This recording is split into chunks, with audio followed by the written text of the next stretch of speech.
Тодорхойгоор хэлбэл стрессийн даавар гормонууд бидэнд уур, төрөмгийн байдал, бухимдал, төвчээргүй байдал, өрсөлдөөнч байдал, үзэн ядалт, айдас, түгшүүр, санаа зовнил, сэтгэлгүй байдал, атаархал, буруутгал, үн цэнэгүй байдал гэх мэт мэдрэмжүүдийг үүсгэдэг. Эдгээр нь бүгд стрессийн дааврын эцсийн үр дүн.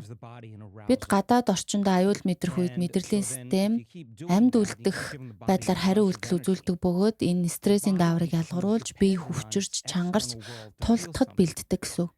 Би байнгын ийм чангарсан байдалтай байгаад хор сүултээ гадаад орчноосоо тэр мэдрэмжээ нэхээд эхэлдэг. Тэр гадаад орчин гэдэг нь хамт ажиллагчд, эксүүд, түгжрэл, таагүй мэдээгээд юу ч яж болно.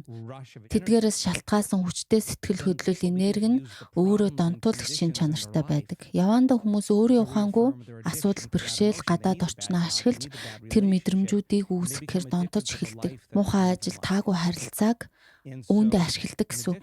Энэ үед бид өөрийнхөө дургуй ч гэсэн тэр амьдралдаа донтож эхэлдэг гэсэн үг. Донтолт гэдэг бол бидний зогсоож чадахгүй гэж итгэж байгаа бодлол төдий. Эсвэл муу гэдгийг нь мэддэг ч хийдэг зан үйл. Тэгэхээр хүмүүс тэр бүр мэдгүй зүйл юу вэ гэхээр байнгын юм донслохоотой хурц сэтгэл хөдлөлтөй амьдрах нь бидний тарих мэдрэл болон биеийг байнга тэнцвэрт байдлаас гаргадаг. Бид зүгээр л бодлороо л араатай амьтанд хөөгдөж буй мэт тийм дотоод химийн нөхцөл байдлыг үүсгэдэг.